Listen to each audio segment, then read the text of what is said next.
जय बोलो देवादिदेव एकहतराट श्री भगवान महावीर स्वामी की। अहिंसा परमो धर्म की। परम पूज आचार्य गुरुवर श्री विद्यासागर जी महाराज की। शंका समाधान प्रणेता प्रखर वक्ता भावना युग प्रवर्तक पूज्य मुनि श्री प्रमाण सागर जी महामुनि राज जी की। पूज्य मुनि श्री निर्वेक सागर जी संधान सागर जी महाराज की। मुनि संघ की। हे गुरुवर नमोस्तु। बात प्रसन्नता की है। अपना जीवन सदाबहार प्रसन्न कैसे रहे, ये हर व्यक्ति के मन में भाव होता है। आप लोग सुबह से सोने तक जो कुछ भी करते हैं किस लिए करते हैं? मन की प्रसन्नता के लिए। लेकिन अनुभव क्या बताता है? सुबह से सोने तक में प्रसन्नता का पुट ज़्यादा होता है या खिन्नता का? है ना? क्यों? कभी आपने पड़ताल की? हमारी कोशिश प्रसन्नता की होती है। हमारी कोशिश प्रसन्नता की होती है, पर उसके बाद भी वो प्रसन्नता टिक क्यों नहीं पाती? आपने कभी विचार किया? बोलो, कभी विचार किया? हाँ? ओ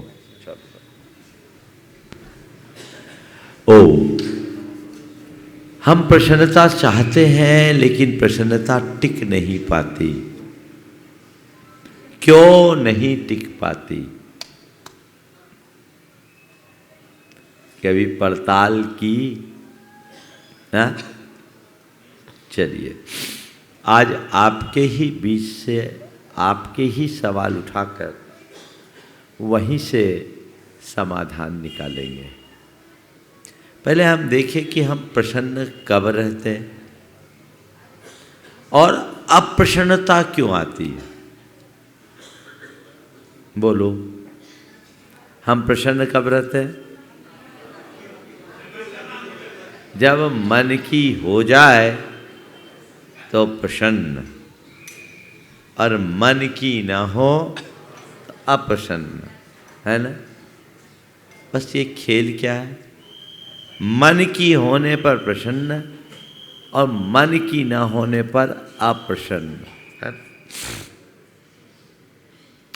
अगर हमने इस मन को समझ लिया तो हमारे भीतर एक ऐसी कला बनेगी, विकसित होगी,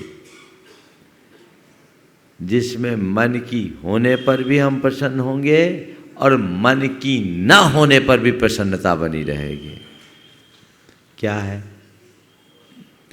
उसका? एक ही तरीका है, चीजों के साथ मन को राजी करने की कला विकसित करना।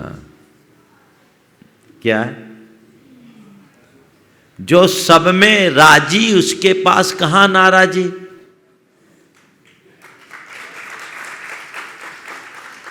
है ना? क्या करना है हमें? क्या सीखना है?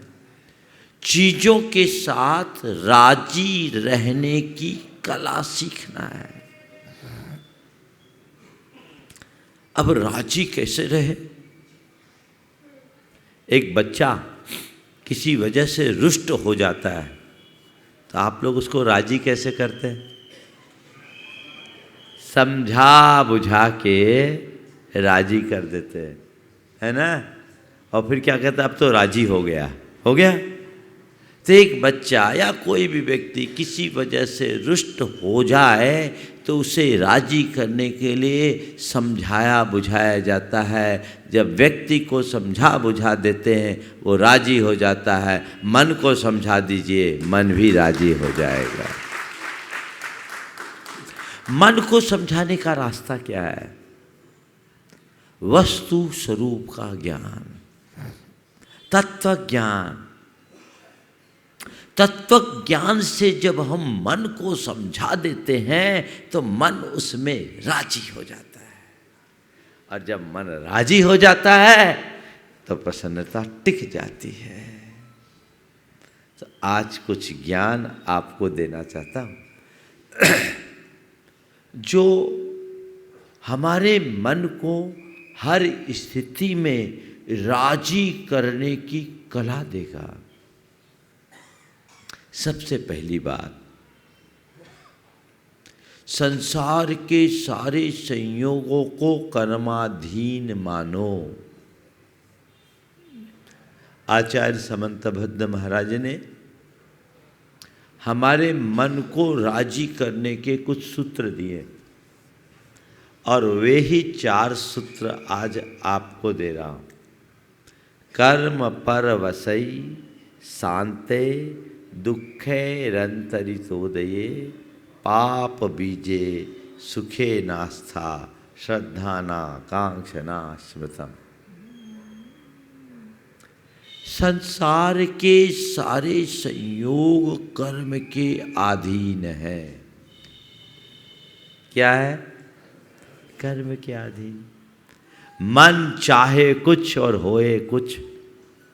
मन परेशान हो जाए तो उस समय मन को इस ज्ञान से समझाओ कि ये न मेरे हाथ में है न तेरे हाथ में है, इसका रिमोट कर्म के हाथ में है। स्वीकार करने के अलावा और कोई उपाय नहीं है।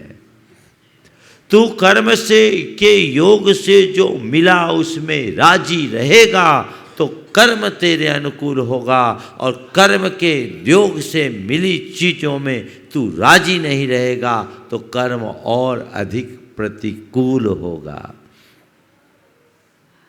इसलिए जो मिला है, जैसा मिला है, जितना मिला है उतने में खुश रह, उतने में राजी हो जा।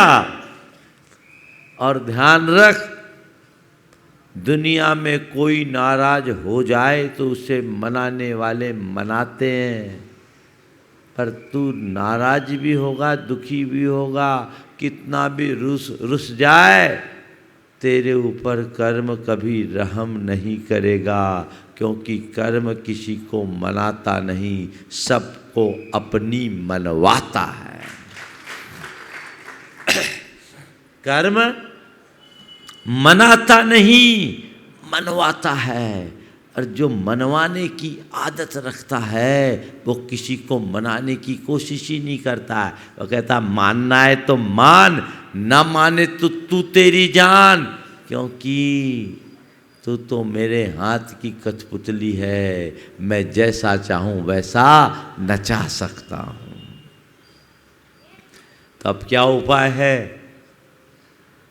कर्म की मानना या कर्म से अपनी मनवाने की असफल चेष्टा करना? क्या करना? हाँ, कर्म की मानना। पर हम लोग करते क्या है? अपनी मनवाने की असफल चेष्टा करते हैं। और कर्म की एक और विशेषता है, जो कर्म की मानता है ना, कर्म को उसके साथ रहने में मजा नहीं आता, कर्म को उसके साथ रहने में आनंद आता है। जो कर्म की नहीं मानता, कर्म से मनवाना चाहता है, तो उसमें वो ठोकता है, पीटता है, और उसे ठोकने पीटने में आनंद आता है। जो सरेंडर हो जाए वो उसको छोड़ देता है। समझ में आ रही बात? अगर कोई पिटवाए, ठोके पीटे, प्रतिकार करे, तो ठोकने पीटने में भी ठोकने पीटने वाले को आनंद आता है। अब पूरी तरह सरेंडर हो जाए, क्या ठोके पीटे, वो तो ऐसे ही चरणों में शरणागत है, जा छोड़ा, है ना? है ना अनुभव की बात? तो बस एक ही उपाय है, कर्म को से मुक्ति पाना है तो कर्म के आगे सरेंडर हो जाओ, उससे लड़ो मत, उससे भिड़ो मत, उसका प्रतिकार मत करो, उसका प्रतिवाद मत करो, उसे सहज भाव से स्वीकार करो। कर्म तुम पर कभी कोई मार नहीं करेगा। अध्यात्म में यही प्रेरणा देता है, जो मिला है उसमें राजी हो जाओ। बस वही पसंद नहीं है, बाकी सब जो मिला है उसमें राजी हो नहीं रहते। और की जो चाह है ये आकुलता देती है, मन परेशान होता है। और जब मन को ये बात समझा दिया जाए कि बेटा तेरे चाहने से कुछ नहीं होगा, यहाँ तेरी कुछ नहीं चलेगी, मैं चाहूँगा तो भी नहीं होगा, क्योंकि इसका रिमोट कर्म के हाथ में है। कर्म पर वसई है। ये बात बैठ जाएगी तो मन में आकुलता होगी क्या? तो आज से क्या करना है? तो जो है उसमें राजी रहना। पहला सूत्र है, जो है उसमें राजी हो जाओ। नाराजी समाप्त, नाराजी समाप्त तो अप्रसन्नता समाप्त। हर पल प्रसन्नता और आनंद की अनुभूति का ये मूल मंत्र है। जो है सो स्वीकार है।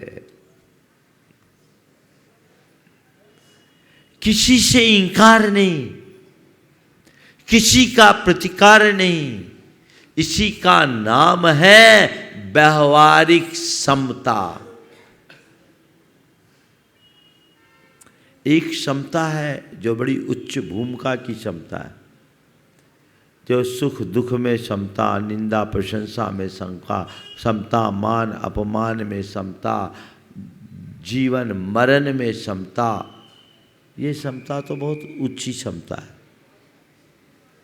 लेकिन एक दूसरी क्षमता है जिसे कहते हैं आकुलता का अभाव। क्या? आकुलता का अभाव। आकुलता न करना भी एक प्रकार की समता है, यानी अपनी स्थिति में संतुष्ट रहना, अपनी स्थिति में राजी रहना प्रसन्नता का आधार है। कर सकते हैं?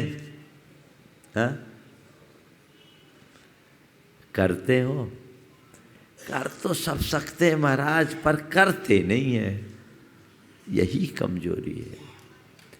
मन को राजी करने के लिए मन को मोड़ने की कला सीखना चाहिए, और मन को मोड़ने के लिए तत्व ज्ञान के अलावा और कोई आलंबन नहीं है।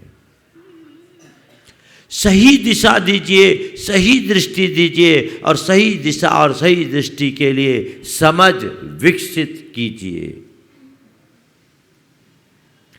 जो चीजें अपने हाथ में है ही नहीं, उसके पीछे हाथ पांव चलाने से कोई फायदा है क्या? हाँ, नहीं है। तो जो कर्म के अधीन है उसको स्वीकार करो। देखो, अपने जीवन में बहुत सारी चीज़ें ऐसी है जिसे हमने स्वीकार किया है।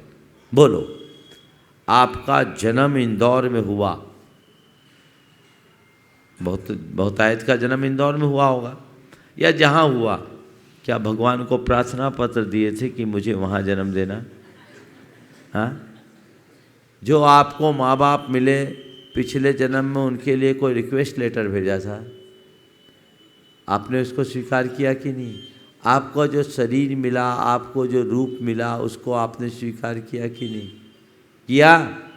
आप जन्म स्थान को स्वीकार कर रहे हो, जन्मदाता को स्वीकार कर रहे हो, शरीर को स्वीकार कर रहे हो।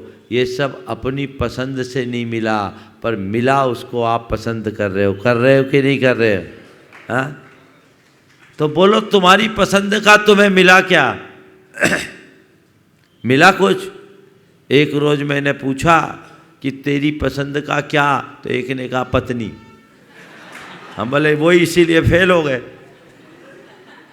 जो पसंद करके लाए। हाँ, है ना, पत्नी पसंद करके लाए। बाकी ध्यान रखना, जो चीज़ें हमें मिली है कोई ज़रूरी नहीं कि वो हमारी पसंद की हो, पर हम उसे पसंद करें ये हमारे हाथ में है। बस उसे पसंद करना सीख लो। कर्म जन्य संयोग मानकर यदि उसे सहज भाव से स्वीकार कर लेते हो तो जीवन में केवल आनंद आनंद और आनंद बरसता है। फिर तुम्हारी प्रसन्नता में किसी प्रकार का खलल नहीं होगा। मैं एक ऐसे व्यक्ति को जानता हूं जिसके जीवन में ढेर सारी प्रतिकूलताएं, ढेर सारी प्रतिकूलताएं। उसकी धर्मपत्नी ऐसी जो उसके अलावा कोई दूसरा झेल ना पाए, माने उसी के लायक। कर्कशा और विचित्रता, औरों से तो फिर भी ढंग से बोले, अपनी पति की तो खाड़ी खींच ले, और चार आदमी के सामने उसका ऐसा उतारे, उसकी ऐसी उतारे कि बेचारे की हालत ही खराब।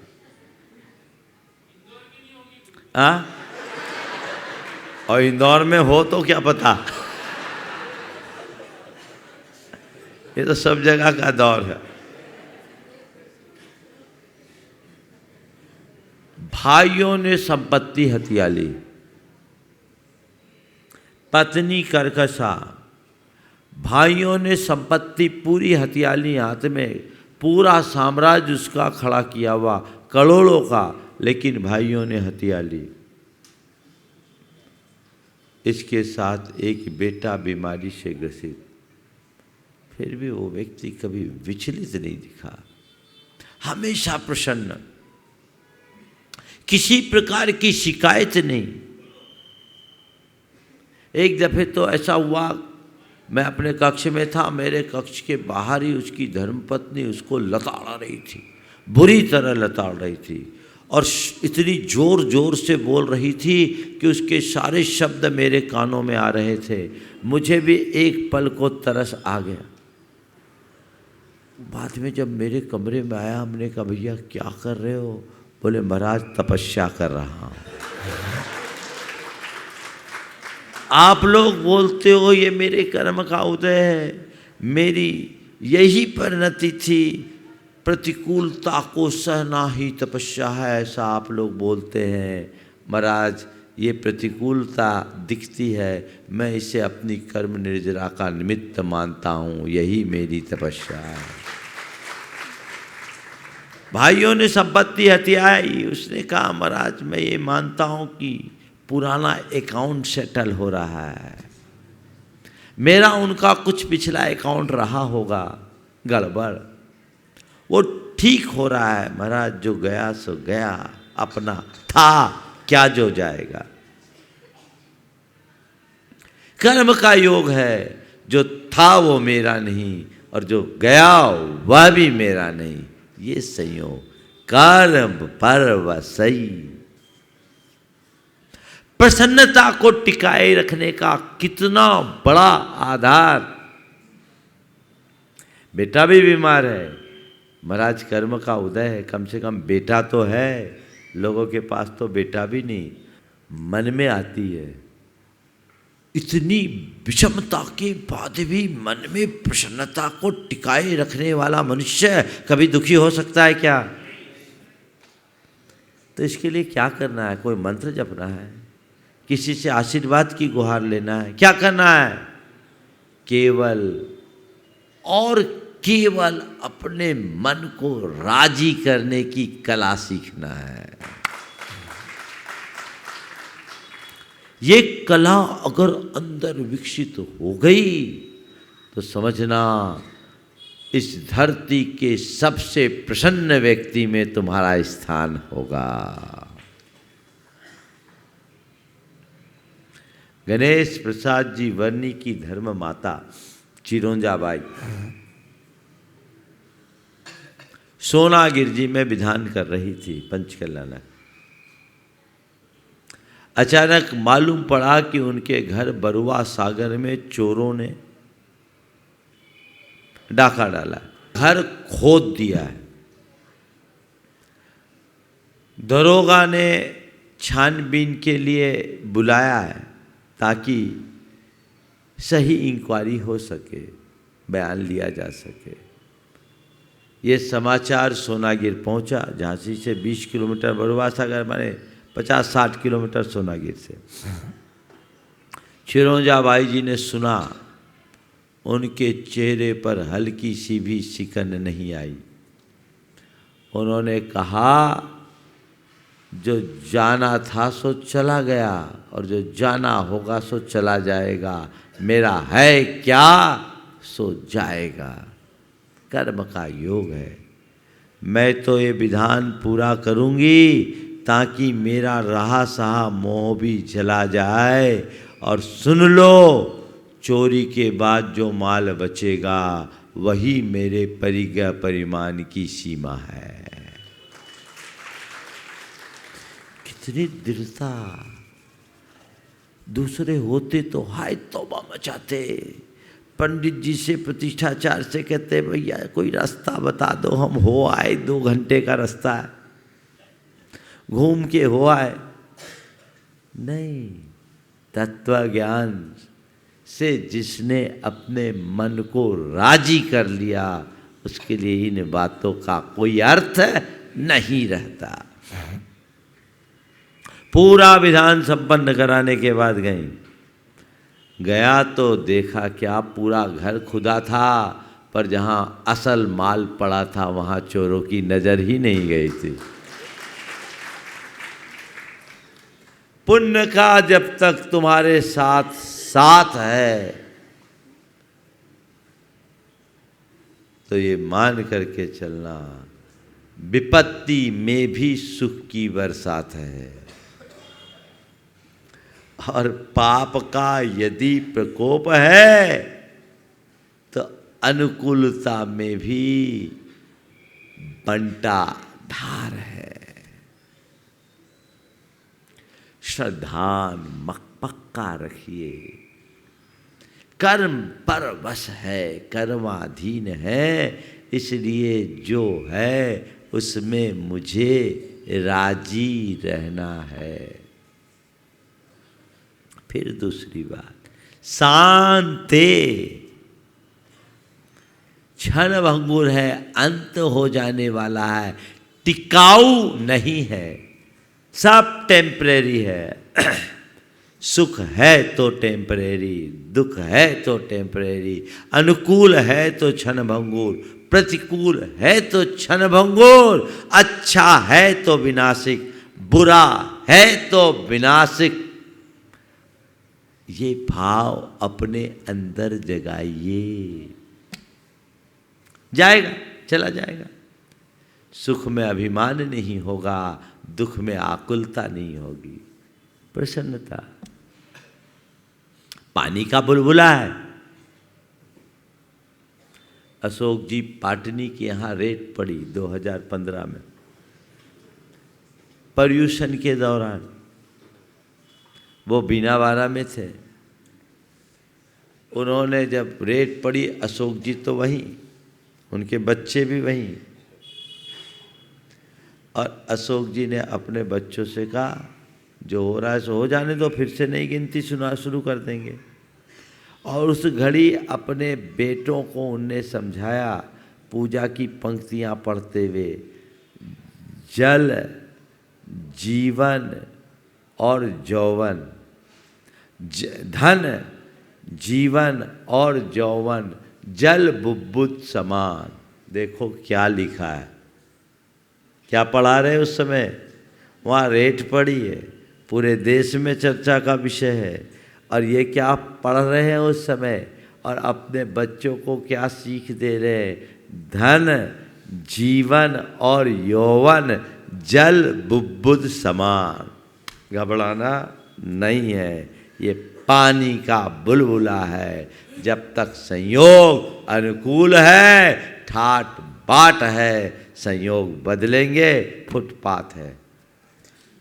फुटपाथ में रहने वाले लोगों के ठाट बाट देखने को मिल जाते हैं, और ठाट बाट से जीने वाले भी फुटपाथ पर आ जाते हैं। यही है ना, करोड़पति को रोडपति, रोडपति को करोड़पति बनते कितनी देर लगती?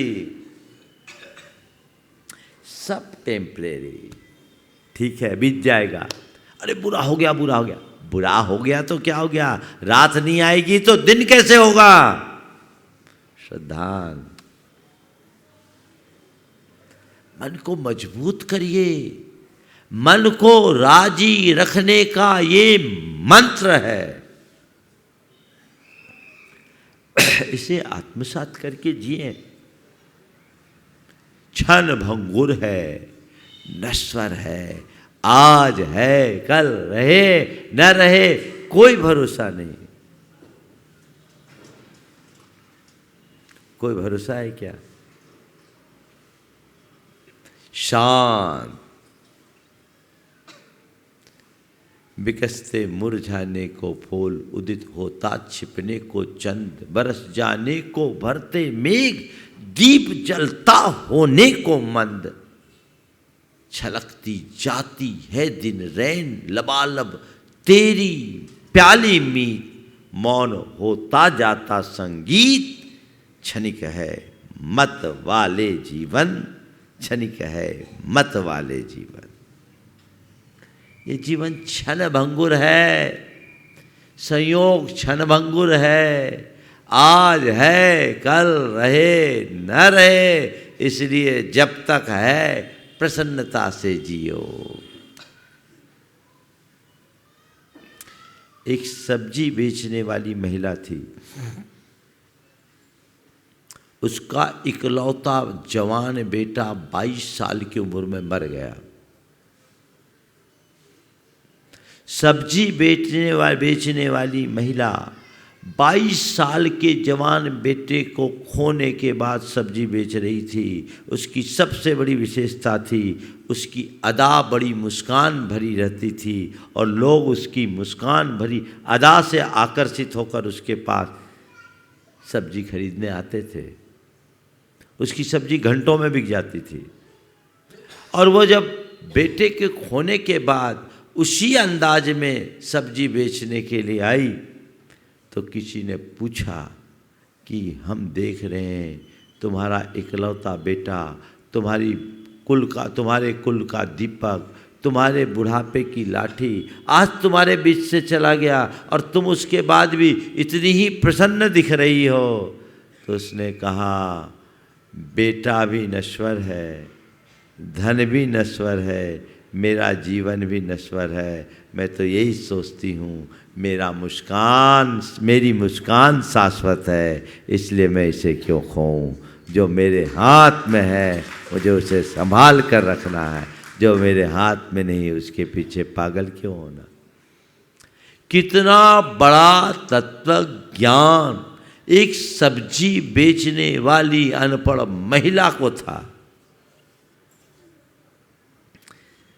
जो घट रहा है वो नश्वर है, वो मेरे हाथ में नहीं, पर इन सब में अपने मन को राजी रखना मेरे हाथ में है। शांत है।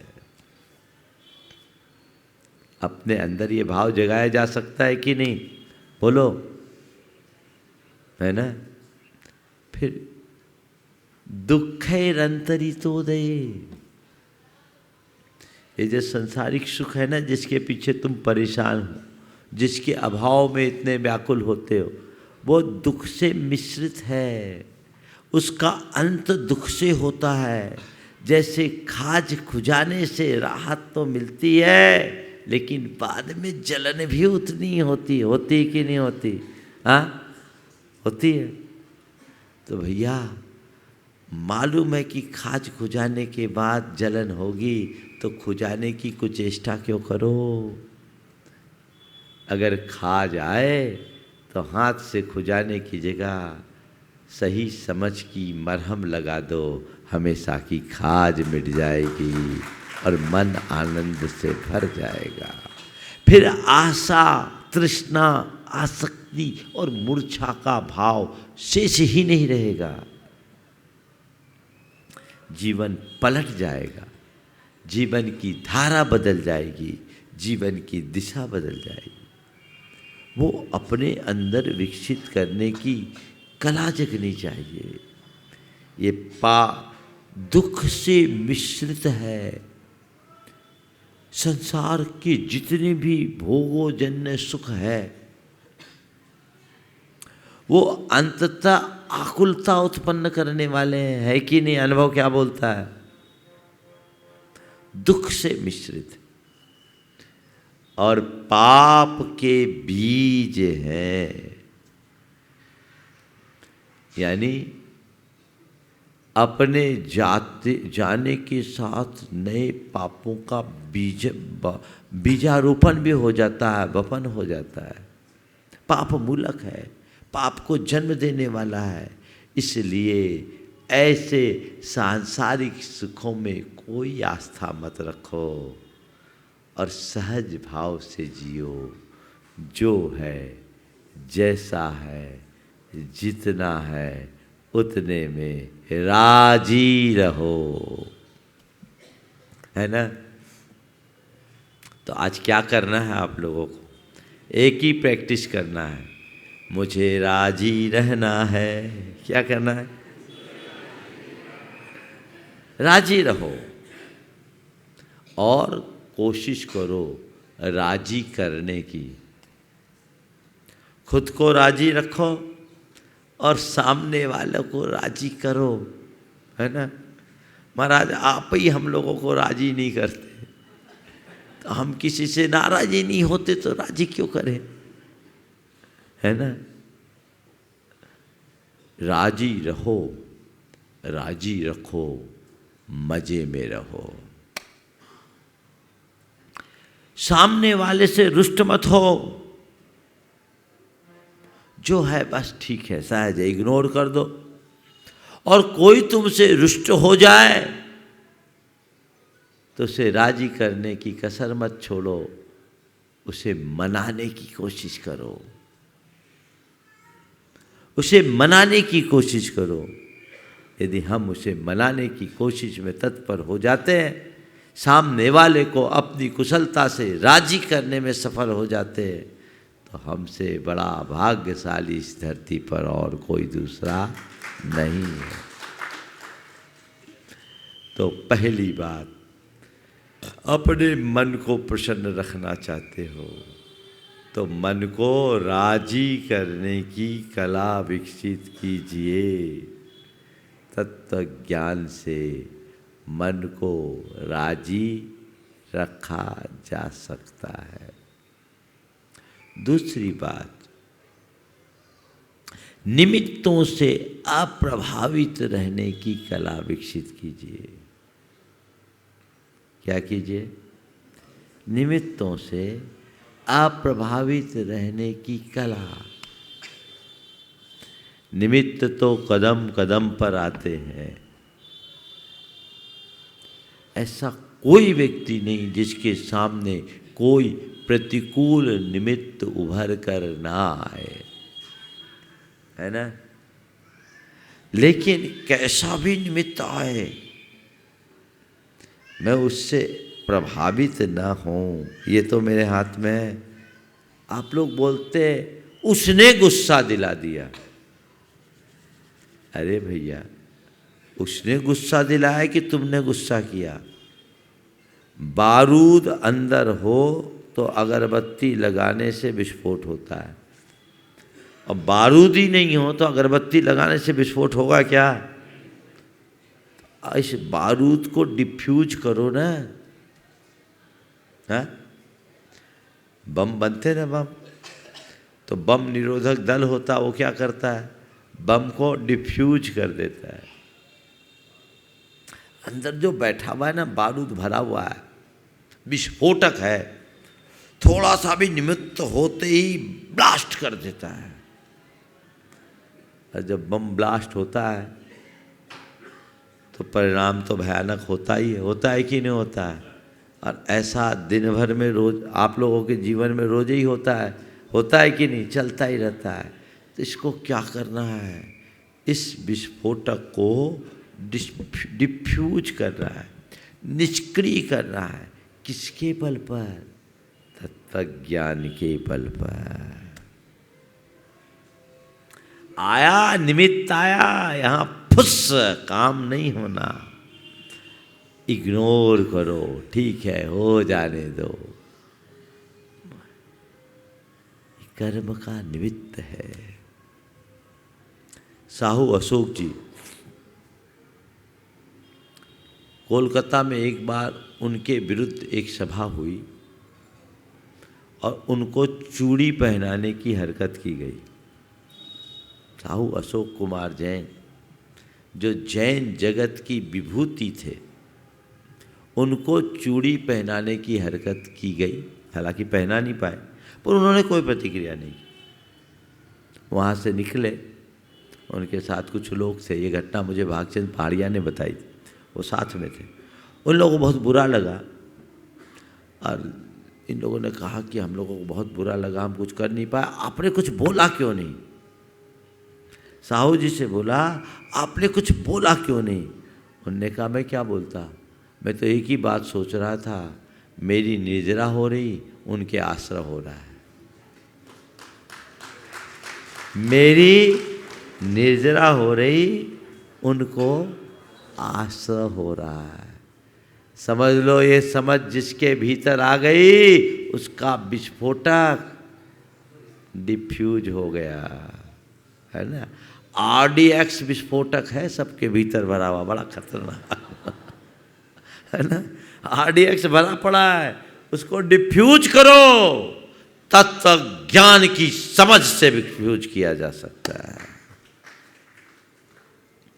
निमित्तों से यथासंभव अप्रभावित रहने की कला विकसित कीजिए, आनंद से भरे रहेंगे। समझ गए? मन प्रसन्नता से भरा रहेगा, कभी कोई आकुलता व्याकुलता नहीं होगी। तो ये दूसरी बात हुई। तीसरी बात, अपने सुबह की शुरुआत प्रसन्नता से कीजिए। कैसे कीजिए? अपने सुबह की शुरुआत प्रसन्नता से कीजिए। ये मैं करता हूँ। सुबह जब उठता हूँ ना, तो मेरे मन में सर्वाधिक प्रसन्नता होती है। मुझे लगता है कि इस धरती के सबसे भाग्यशाली व्यक्तियों में मैं हूँ, क्योंकि आज मैं जीवन के नए दिन का दर्शन कर रहा हूँ। मैं प्रकृति को, परमात्मा को, गुरु को अपनी तरफ से आभार प्रकट करता हूँ कि आपकी कृपा से मुझे जीवन का एक नया दिन देखने को मिला, और उनसे प्रार्थना करता हूँ कि आज मुझे ऐसी शक्ति दे कि आज के इस पूरे दिन को प्रसन्नता के साथ जी सकूं, आनंद के साथ जी सकूं, सहजता के साथ जी सकूं। सुबह से उठिए, मन को कोड दे दीजिए कि आज मुझे प्रसन्न रहना है, आज मुझे खुश रहना है। ये जीवन मुझे एक नए तोहफे के रूप में मिला है, उपहार के रूप में मिला है। मुझे प्रसन्नता के साथ जीना है। कोई टेंशन हावी नहीं होगा, दिन अच्छे से बीतेगा। आज का दिन तो निकल गया, कल से प्रैक्टिस करना। आंखें मीड़ते मीड़ते उठोगे तो दिन भर आंखें ही मीड़ते रहोगे। कितनी बड़ी सौगात है, एहसास करो। अपने मन को कोड दो ऐसी कि नहीं, आज खुश रहना है, खिन्न होना ही नहीं। क्यों? और चौथी बात, कई बार काम का प्रेशर होता है, परिस्थितियां हावी हो जाती है, दिमाग बिल्कुल गर्म हो जाता है, तन जाता है, होता है। खाना आप लोग कुकर में बनाती ना, है ना? तो जब भी खाना बनाती है कुकर में तो सीटी बजती है। सीटी कब बजती? हाँ, जब उसमें प्रेशर बढ़ जाता है। तो जब कुकर में प्रेशर बढ़ता है तो सीटी बजती है, और सीटी न बजे तो कुकर फट जाएगा, है ना? सीटी न बजे तो कुकर फट जाएगा। मैं आप सबसे कहना चाहता हूँ, जब भी दिमाग में प्रेशर बढ़ने लगे, प्रसन्नता की सीटी बजा दीजिए, हंस दीजिए, मुस्कुरा दीजिए, खिलखिला उठिए, मन आनंद से भर जाएगा। भरेगा कि नहीं भरेगा? तो ये प्रसन्नता के सूत्र है। इसको जो आत्मसात करता है उसके जीवन में हर पल आनंद और आनंद रहता है। तो सदा बहार प्रसन्न रहने के 4 सूत्र है। राजी रहना सीखिए, निमित्तों से अप्रभावित रहिए, सुबह की शुरुआत प्रसन्नता से कीजिए, और जब टेंशन आने लगे तो मुस्कुराहट की सीटी बजाना सीख लीजिए। स्माइल दीजिए, स्माइल कीजिए, है ना? टेंशन खत्म। और ज़्यादा टेंशन होने लगे तो दर्पण के सामने खड़े होकर खुद को देखकर खुद मुस्कुराना शुरू कर दो। देखो क्योंकि आजकल लोगों के चेहरे से हंसी गायब हो गई। अब हंसाने की भी टेक्निक अपनानी पड़ती है। अब तो लाफ्टर क्लब खुल गया। तो ये चीज़ें हमको अब डेवलप करनी होगी। अपने आप को आध्यात्मिक रूप से जब तक हम मजबूत नहीं बनाते, जीवन प्रशस्त नहीं हो सकता। तो अपने जीवन को ऐसे ही सदाबहार प्रसन्न बनाकर रखने की कला विकसित करनी चाहिए।